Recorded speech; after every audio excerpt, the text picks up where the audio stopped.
Let me ask you about Joel Salatin, because my grandpa Benedict, who, funny enough, now it's funny that you come here today, because he had a feeding company. It's called Benedict Feeding Company in Casa Grande, near Phoenix. And I remember going there when I was a kid, and guess what? It smelled pretty bad.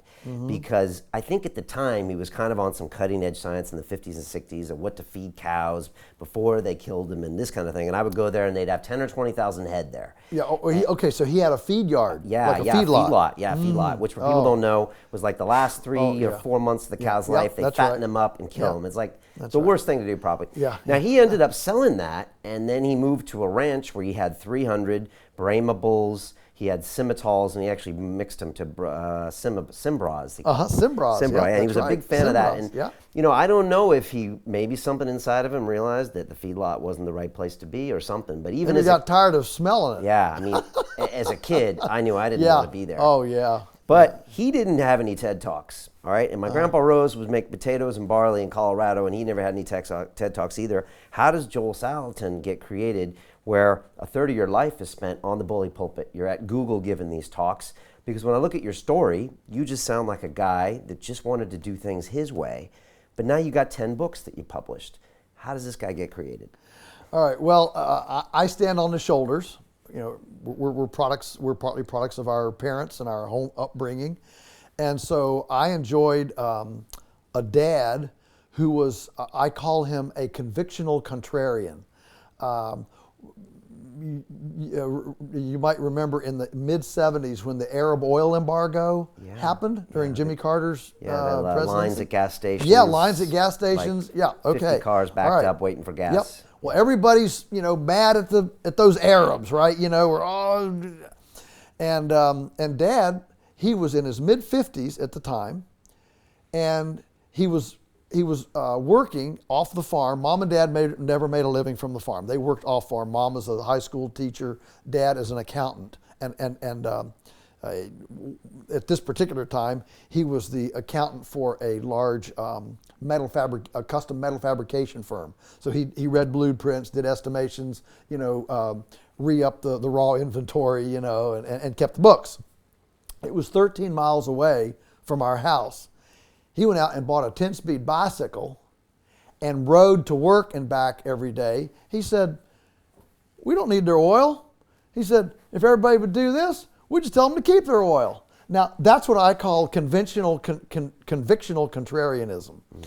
And so I stand on the shoulders. I mean, that's just one story. I could tell you lots, but that's a good enough one to help you to understand.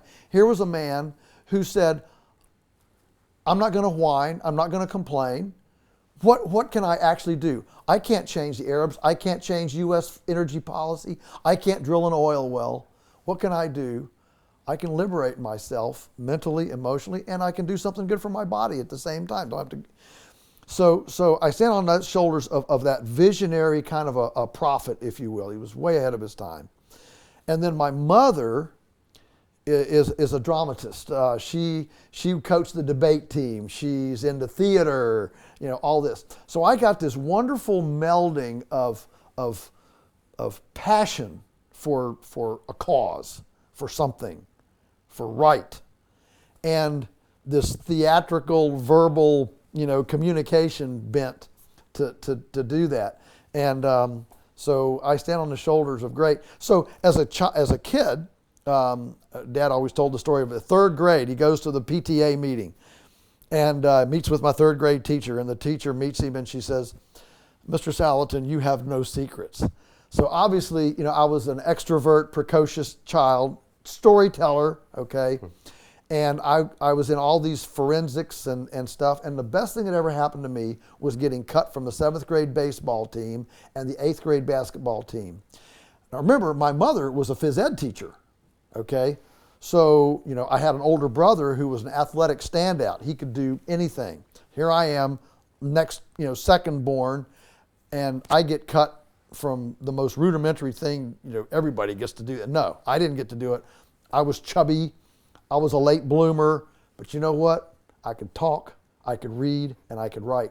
And that being cut, looking back, I made okay, if I can't do sports, I'm going to be good at something.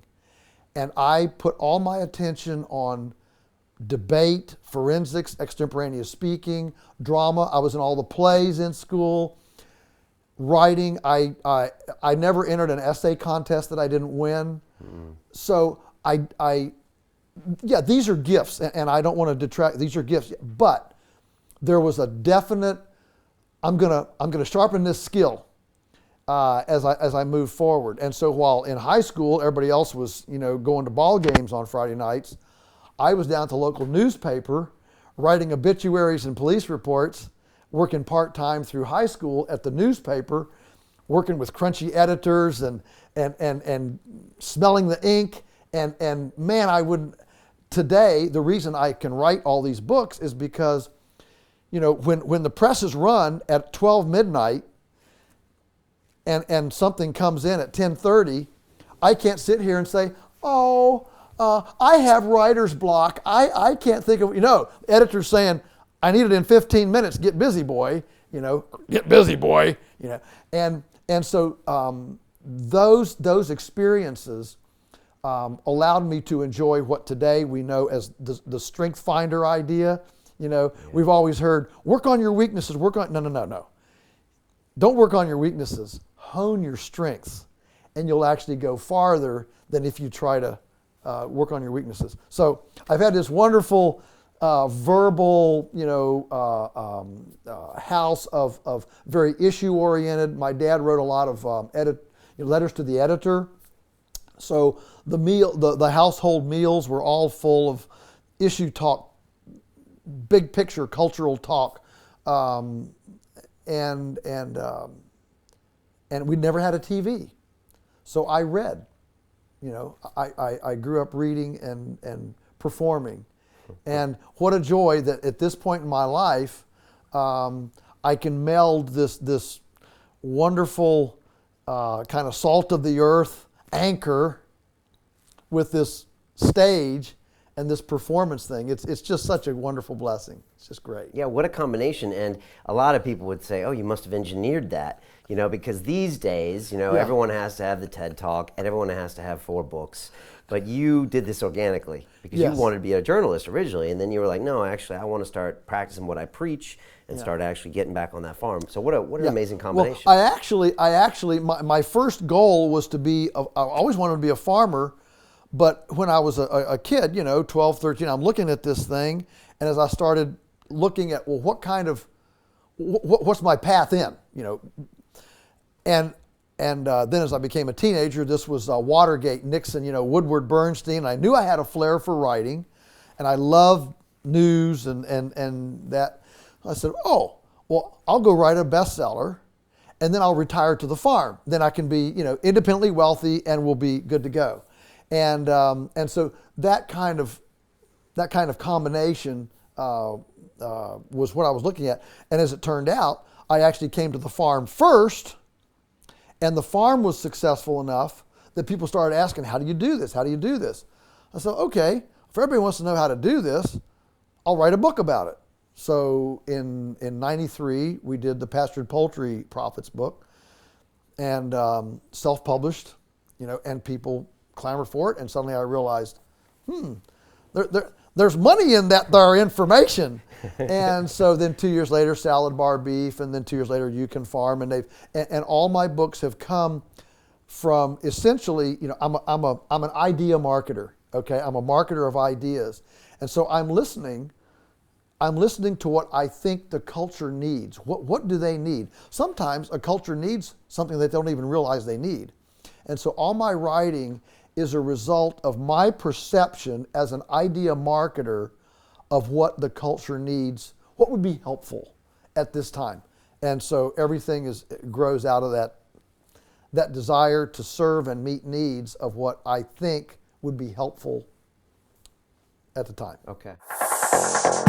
Continue watching this fascinating conversation for free by clicking on the link below to visit our website, learn from the best minds in the world, and connect with a community of passionate people building the best versions of themselves. Just click on the link below, and I'll see you on the inside.